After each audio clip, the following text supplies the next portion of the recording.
Look at Doogie Howser. He was a doctor. Exactly. Why couldn't Doogie have consensual sex? Welcome to the Lions of Liberty podcast. Here's your host, your guide, your shining beacon of liberty, Marc Clair. Hello. This is indeed the Lions of Liberty podcast. As the nice man with the radio voice mentioned, this is episode number 138. To find out more about the many items you'll hear discussed on the show today, head on over to lionsofliberty.com/138. We are sponsored today by our good friends at libertymaniacs.com, your one-stop shop for political and satirical gear. All the gear you need for election season. You can get a 10% discount on your entire order by using the discount code Lions of Liberty. And if you purchase your own health insurance or you've recently been dropped from your plan thanks to the Obamacare regulations, you need to check out the exciting alternative known as health sharing and the great plan brought to you by our good friends at Health Excellence Select. To learn more, head on over to lionsofliberty.com/health. And now we will get going. We're going to start the show. This is another edition of the Felony Report. The Felony Report, and of course, as always, I've got my co-host, my co-founder of lionsofliberty.com, felony expert, author of Felony Friday, the weekly column at Lions of Liberty, Mr. John Odermatt. That might be the longest intro I've ever given you. That was an awesome intro. Thanks, Mark. Great to be back. I failed to mention your favorite color and whether or not you like long walks on the beach, your favorite sports teams, but there are many more episodes to come, so we have time to explore that stuff down the road. Kind of depends on the season, my mood, my favorite color. Right now it's probably orange for those out there wondering. Is that because it's fall and you actually live in a place where leaves turn colors?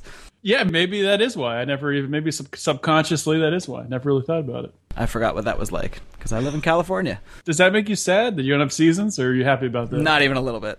Not even a little bit. You don't miss fall because No. fall is a kind of nice time. Temperature's kind of cooler. Nice Oktoberfest beers to go with that crisp air. Guess what? I could still drink all these Oktoberfest beers you're talking about, so that's not a concern. And that's true. Yeah, it's 70 and sunny all year round where I live, so no, I'm good. Joke's on me. It certainly is. Now, what isn't a joke is what happened to our man. I mean, he's not our man, first of all, to be clear, but to now former Subway spokesperson. This is obviously an important felony event in the news media that a lot of people are paying attention to for a lot of reasons, and of course this was a subject that you wrote about recently on Felony Friday, the arrest of former Subway spokesman Jared Fogle for his participation in what appears to be alleged, of course, until the proper court proceedings have gone through, though I do believe he's pleading guilty to some child prostitution charges, which doesn't sound very good, does it? It's pretty I don't know if it's shocking, to hear about this. The only thing he had going for him was he was a fat guy that lost weight because he was walking the subway. So he didn't have a lot of credibility to start with.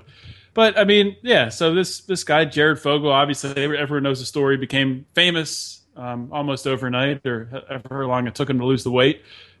Before that, it's coming out now that he was just a fat kid in college that was selling pornography tapes out of his dorm room. And Jared Fogle in college was selling porn out of his dorm room? Yeah, it's linked to in the article. You can check it out, lionsofliberty.com. This Jared Fogle article I wrote 2 weeks ago. So you can check it out there. But yeah, he was selling pornography in his dorm room back years ago before he lost the weight. And, of course, we know the rest of the story. He lost the weight and became this Subway spokesman and made millions and millions of dollars. And everything was going great for Jared Fogle until recently when the president or the person in charge of one of his charities first went down for these child pornography charges. But it's actually turning out, I think, I'm not 100% sure, but I think that that guy was caught first. And Jared Fogle had first triggered the cops' alarm to look into him. But after reading, I'm not sure how much of the story you've read about, Mark, but just your article. That's it. Wow. I get all my news from Lions of Liberty and the Felony Report. Pretty much every article is the same. Nobody is, there's obviously some different opinions about it, but all the opinions are the same. And the way the story goes that the media's covered it is Jared Fogle would go on these trips to New York City, and he would go on representing Subway. And while he was on these trips, he would book appointments with escort services where he would then pay for sex. Where would he book them? I mean, not that I need to find that website, but I'm just curious. I mean, I don't know. Maybe I'm just naive. I didn't know you can just... I guess that's what the governor of New York was doing back in the day, isn't it? Yeah, it's interesting you bring that up because I didn't actually get into it, but a couple people on Reddit, I posted this on Reddit, and one guy was all pissed off about how I said that Jared Fogle was getting prostitutes, and he was saying, no, they're escorts, they're not prostitutes, they're only... But Eddie, this guy was out of control. If you want to read his comments, you can look at this article on Reddit.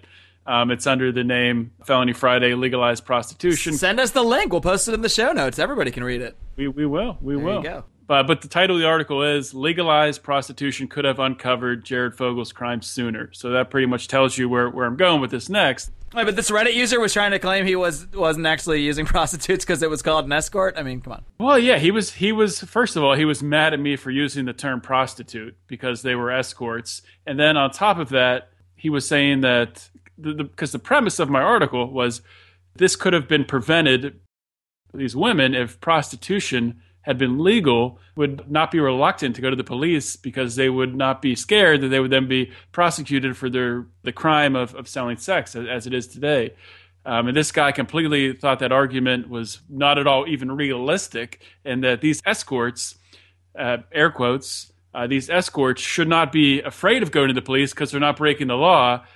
I mean, his argument didn't make sense, but apparently that's how some people think. No matter what they're called, it is still illegal for someone to take money for sex. So regardless, if they had to tell the police that as part of the story, there is reason for them to fear going to the police, regardless of what this character on Reddit thinks. Absolutely. And I mean, with the abhorrent stuff that Jared Fogle was asking for and talking about wanting to have sex with underage girls, if it had been a legal transaction, Jared Fogle just paying for sex with another consenting adult, and then Jared Fogle had said, hey, can you hook me up with your 13-year-old, cousin or something? Then they would, hopefully, if they're a moral person and not a scumbag like him, then they would be much more. They would not be deterred from going to the police because they would not be afraid of getting arrested for the sex crime as it is right now. It makes sense to me. I mean, does that make sense to you, Mark? Is that the way that you see it? It certainly does. I mean, anytime you push anything to the black market, it's going to create all sorts of conditions where we're operating outside the legal sphere. We've talked about this in so many different ways and relating to so many different stories, even just relating to Silk Road. I mean, when you're pushing things to the black market, even if we agree something should or should not be legal, regardless of that, when the black market is there, other bad things are going to come with it. So when you force the act of selling sex services into the black market by making it illegal, then, well, guess what? We're going to have more of some other things that we might otherwise be able to rat out and fester out and not have happen, such as, how they have child sex slaves that are often sold through prostitution, all these things. And when you push the whole industry underground, outside of the light of day, then it's all going to be in the black. And this kind of a real true criminal activity is going to go sort of unnoticed. And you can say, look, they've caught Jared Fogle, but how many children did he have sex with first? I don't know. I mean, I don't think he's been doing this for a month. It sounds like this is the kind of thing he's been doing for a long time. Yeah, I want to say there was like a 5 or 10 year investigation into him, and where they were gathering enough evidence to actually get him with this indictment. So it was a long time. Yeah, if they had some other avenues, if these escorts were not scared to come forward, yeah, perhaps they could have. How many children could have been saved by this? So I think it's no brainer. He was essentially having sexual relations with these quote-unquote escorts or prostitutes first, normal ones that were of age, so that he could ensure that they weren't police. Is that pretty much it? And then once he knew that, once they participated in the illegal act and he knew they weren't cops, then he would approach them and try to arrange them to find him a 14 or 15-year-old to fulfill his sick fetish, I guess. Exactly. He was using the system to fulfill his sick fantasies. So something needs to change. I mean, this is big news because Jared Fogle is a famous, semi-famous individual. But this stuff, I'm sure, I mean, I don't know, but you would think this stuff is more prevalent than a lot of people would like to think, just because it is in the back alleys of society and it's not talked about very often in mainstream news. Unfortunately, I think this stuff happens in America even. I mean, I'm sure worldwide also, but in America happens more than we'd like to think. Now, this brings up an interesting issue as well, and that is, when this was first reported, back when the investigation first came out, I think it was like a month or two ago, and they were busting his house, it was for child pornography. And obviously, if you just hear the term child pornography, everyone's going to say, of course that should be illegal. It's terrible, if you have children and you're taking pornographic pictures of them, that's bad. And I agree, that's bad. But it also brings up this issue of, where is the line drawn between just possessing material of some kind as opposed to having an actual victim? Because you might argue if Jared, and obviously this is a lot more than a child pornography, what it turned out to be. This is actually, having sex with what is essentially children legally. And even that brings up issues. I think most of us all agree that a 30, 40-year-old man shouldn't be having sex with a 14 or 15-year-old. But if this was a 17-year-old or an 18-year-old, suddenly it's a lot dicier. If it's a 19-year-old, no one cares. So it really is, only a few years apart where we certainly consider that consent is acceptable or not. So that it seems somewhat arbitrary. I'm not sure how we come to the point of where the exact minute is when you hit that 18th birthday or that 17th birthday or whatever it happens to be, how we sort that issue out, and then how we sort out the issue of, obviously, sexual relations is one thing, but if someone just possesses material, I heard a story about a guy who just downloaded a song from the internet, and I guess this file was some, corrupted file, or someone, wanted to play a joke on someone or whatever, and it had 2 pictures attached to it that were child pornography. They're naked pictures of children, and the guy tried to delete them, and he immediately recognized what it was and tried to get it off the computer, but I don't know if he was set up or what, but he was busted, and they raided his house, and he went to jail.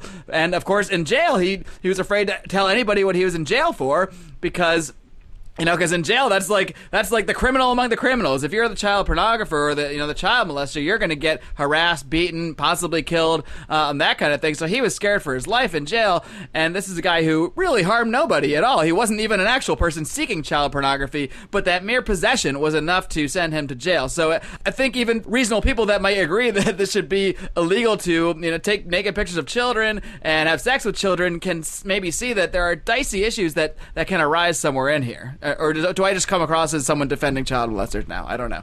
Hopefully not. No.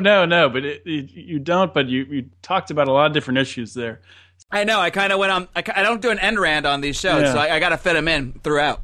I'll try to go through and pick out a couple different things. I hope you're taking notes. I'm not. Rats. I'm going off just my brain, so we're probably in trouble.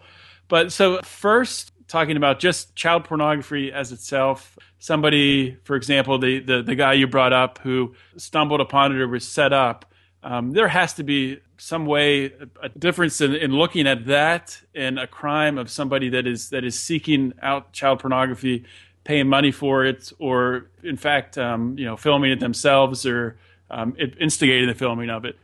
Those have to be looked at in completely separate ways. Number one. Number two, though, when you talk about should it be a crime for somebody just to possess child pornography knowingly if they're seeking it out? Yes, absolutely. I think it should, because those children absolutely are not consenting. They're not old enough. We were talking about age again, but let's just put an age. You're saying if it's whatever, 2 13-year-olds, they're not able to consent to that sexual behavior and for that to be sold to other people. So something like that I think is a no-brainer. But it gets very dicey when you get into 16, 17, 18, and there's been cases. One recently, I think, where I believe 19-year-old, and I forget where it was, 19-year-old teenager, a man had sex with I think it was 15-year-old girl who had lied and said she was 18, and he was sentenced to jail time, and he's got to register as a sex offender. And that's a little different than the child pornography, but it's the same idea, and it's all loops into the same conversation. Well, at the end of the day, it really comes down to how we define consent and what age that somebody is allowed to consent to certain things.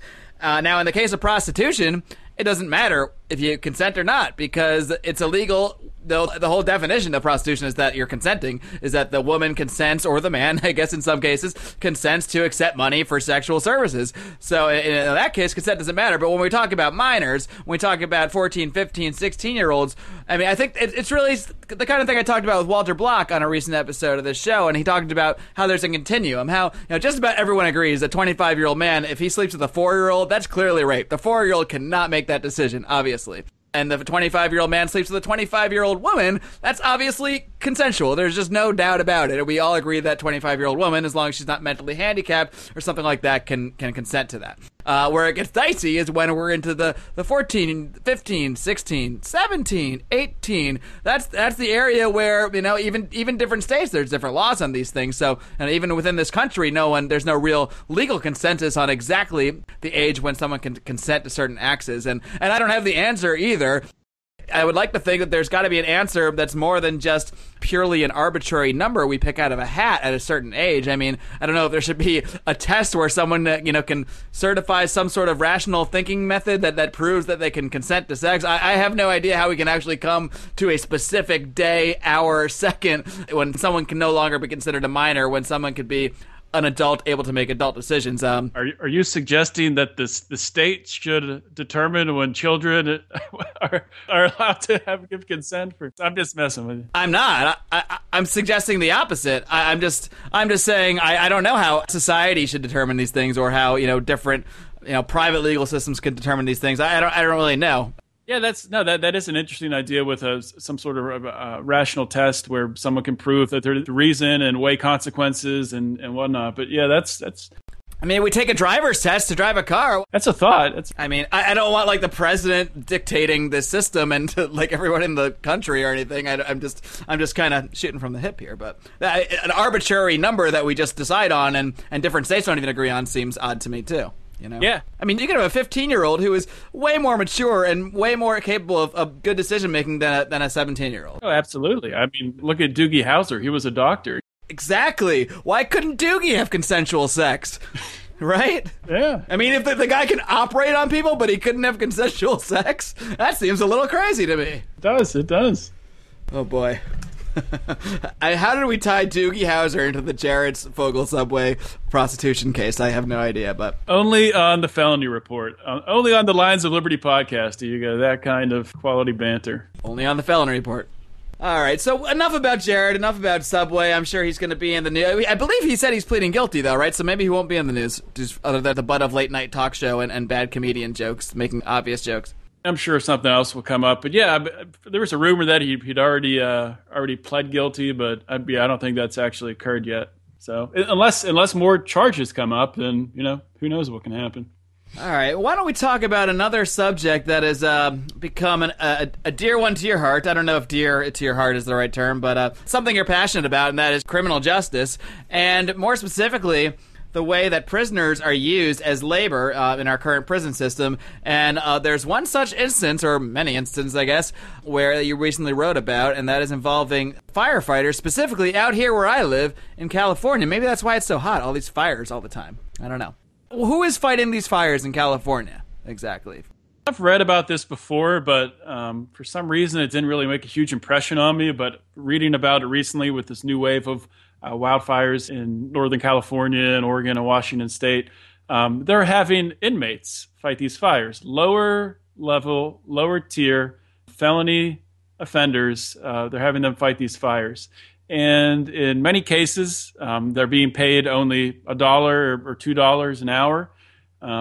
And I thought it was interesting in an article I read on Mother Jones, talked about, actually a couple of different articles talked about this, how the firefighters were actually grateful for, they'd rather be out there fighting a fire than being in jail. I mean, that makes sense. Of course they would. They have a little more freedom. But then they also said that they were volunteering for this, which that's not really the definition of volunteering. Saying you can either sit in jail and eat bologna and potentially be harassed or raped, or you can go outside and fight fires and potentially maybe die in a fire, but at least you'll have a little bit more freedom. These are your options in life. So yeah, this is totally a great choice here. that's not how I think of being. That's more being voluntold, sort of, not volunteering. And how much exactly are these guys making? They do get paid some fee for this firefighting, isn't that correct? Yeah, well, on top of what they get paid, they do, they get better meals. Apparently, that's one thing. So I guess that's obviously the meals in jail are awful, but they're also getting paid. This one article on Mother Jones. This is California firefighters, $1 per hour. The article that I read, I believe it was about the firefighters in Oregon. They're getting paid maybe $2 per hour. Wow, that's actually huge for a prison job. I mean, that's usually $1. The dollar plus something is considered one of the higher end jobs in prison, and usually that is working for some major corporation, building some gadgets for them or building stuff for the military or something like that. Because that's what the vast majority of our prison labor is, and it's sad because the prisoners that are in there, they're actually working to help their fellow prisoners. The guys that are cooking the breakfast and cleaning the stalls and all that stuff, those guys are making hardly anything, like 24 cents an hour or something, and then whoever's lucky enough to get the really high-paying jobs, like fighting fires, they can make maybe $1. So it's really a wonderful wage system they got going there. Yeah, and of course, they're complaining in California that there's a smaller felon pool now because of Prop 47. Boo-hoo. I heard those felons are getting out and just pooping everywhere. Did you hear about that at all? I just saw a headline. I didn't get to read it yet. That's an inside joke that you would get if you were a member of the Lions of Liberty Forum, which you can find on Facebook. You can come join the conversation, talk about our articles, talk about our podcast, contribute your own thoughts as well, even if we find them silly. So look that up on Facebook, Lions of Liberty Forum. It's a private group where you can feel free to discuss all sorts of things, and we will not censor you. We may just counter your points if we disagree with them. So come on and join the conversation, and we'll also, of course, link to that in the show notes of the show, lionsofliberty.com/138. I've got my plugs in. Now, where were we? We were talking about fires. We were talking about felons. But it goes back to this whole prison labor thing, and it's a giant rotating scam. You get people put in jail.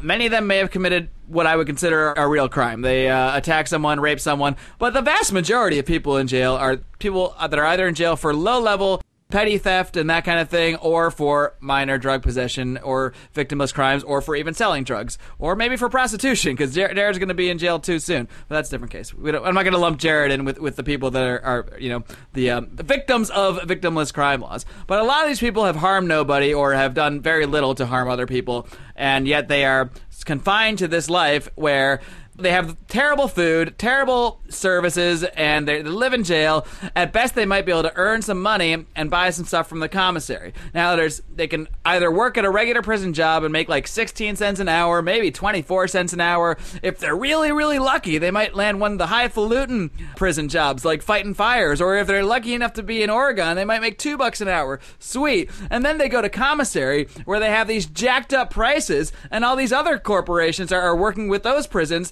and install these jacked up prices on their items, because it's not like there's a free market in that commissary. They just get select items from some select companies, put them in there, slap a sticker on them, and a lot of times that sticker is going to be way more than it would even cost for them in the store. So it costs way more for them to buy items, and they barely make. People are pushing for $15 an hour minimum wage. These people should be pushing for that in prisons first, too, as far as I'm concerned, because they don't seem concerned about. Maybe these people are concerned if they heard about it. So that's why we're doing this show. A lot of people don't realize that that's what's happening in prisons today. That people are making 16, 20 cents, $1 an hour to either build stuff for corporations or go out and do something very dangerous and fight fires. Rant complete.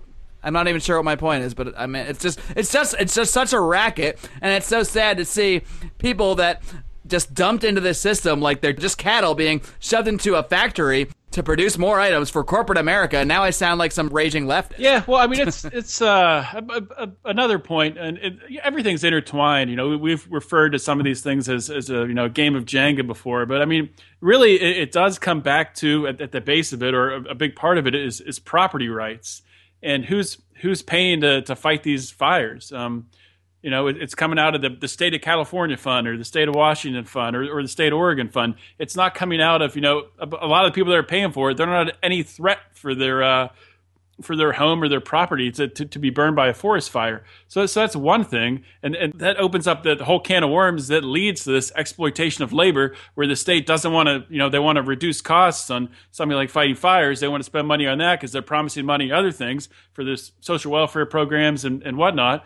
So that they're saving money. They're basically using these low-level felons as basically slaves. If you want to, $1 an hour really isn't even, what does that buy you today? Nothing. You work for not much of the commissary, I'll tell you that. Not much of the commissary. So it's essentially slave labor, and they're being arrested. A lot of these people for crimes. In the Mother Jones article, two of the people they talked about, they were arrested for DUIs. Now, they didn't give any details on what the DUI was, but it didn't talk anything about any injuries or fatalities, or, there wasn't a manslaughter charge attached to it, just a DUI. So maybe it was their fifth DUI, but if they didn't damage anyone's property or harm any individuals, then where's the victim there? And now they're stuck in jail and they're risking their life fighting a fire for $1 an hour. It's a scam. It's a racket. Why isn't this a bigger issue for progressives and people on the left? I know so many people out there calling for the $15 minimum wage. Nobody that actually runs a business is calling for that, because the chain reaction of that can harm a business in so many ways. But they're calling for people that essentially have made an agreement on one wage to be forced to engage and make another agreement at a higher wage. There's a whole national movement for a $15 federal minimum wage. Where are these people when these prisoners are out there fighting fires for $1 an hour? Where's the outrage about that? I just don't get it. Well, none of the politicians are talking about it. So that's, if it's therefore the media is hardly reporting on it. You have to dig to find these articles. Only Mother Jones and Lions of Liberty holding hands at last with our progressive friends over at Mother Jones, I guess. So, I'm talking about progressives not being all up on it, but this is from Mother Jones, so I guess we'll give them credit where credit is due. It just doesn't seem like it's as big of an issue, or I don't see anything viral about this stuff. I don't see memes about California firefighters, but I've seen thousands of memes about a $15 minimum wage for regular old folks who aren't in prison. We talked about in the last Libertarians in Living Rooms Drinking Liquor about plug issues that a politician can really latch onto and elevate and really use to gain momentum. And Rand Paul has used criminal justice reform, or he hasn't really done that good of a job with it. But maybe this is another area where someone like a Rand Paul, who has talked about the broken system, the broken criminal justice system and corrupt criminal justice system that is unethical and a lot of times racist. And he could just take this one issue of firefighters and really blow it up and actually get some media coverage and get it noticed and get it out there and hopefully get it reformed and fixed, so we're not using these poor nonviolent people who shouldn't even be serving time in jail, making them risk their lives to fight a fire. It's insane. It is insane, and yeah, I would love to see Rand taking up the firefighters making $1 an hour issue, or just the prison. He is good on bringing up justice reform, when it comes to drug laws and how they target minorities or disproportionately affect minorities. But I'd love to see some politician get really into this prison issue, and because it's not a mainstream political issue at all, and it really, really should be. So that's why we're going to call Mother Jones, and we're going to hold a joint press conference with Lions of Liberty to make this a big thing. All right, Odie, so those are the major stories we're looking at. We got, I know it might be a little while till we do another one of these. You are expecting a child very, very soon. Actually, by the time this airs, he might already have one. You might be listening to a new father, John Odermatt. It's possible. Right here, for all you know. It could happen tonight for all I know. Exactly. You try to plan them, but some things just unplannable. So we'll give you a little breather here and let you, learn how to change diapers and feed babies, whatever you feed babies and all that stuff. Learn how to raise a human being. Nothing major. Yeah, no big deal. No big deal at all.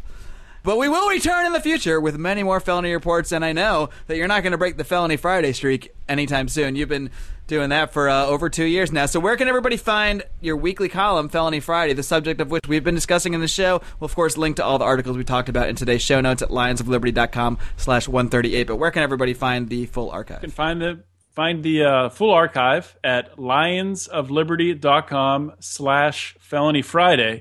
And I do want to say one thing, in case somebody stumbled on this podcast or listening on what's the radio station?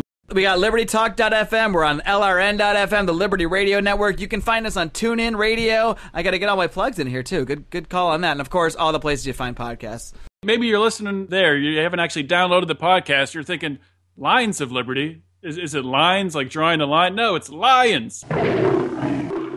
Like Cecil the Lion, like a lion of liberty. Oh my God, do you think all this time people have been going to lionsofliberty.com? Maybe these people are trying to find us and they can't. I don't know. Wow, I never even thought about that. So yeah, that's a good point. If any of you thought this was the Lions of Liberty podcast, trust me, it is the roar Cecil type lion. So thank you for clarifying that, Odie. Congratulations, in case maybe by the time other people hear this, you have a child. But either way, by the next time people out there hear your voice, you will be Father John Odermatt, not the priest kind, but the kind that has a kid. And until then, why don't we just send everybody one last message. That is, of course, to live long and live free. Free from Jared's grubby hands. Free from that dirtbag. Dirtbag. That's like your favorite word.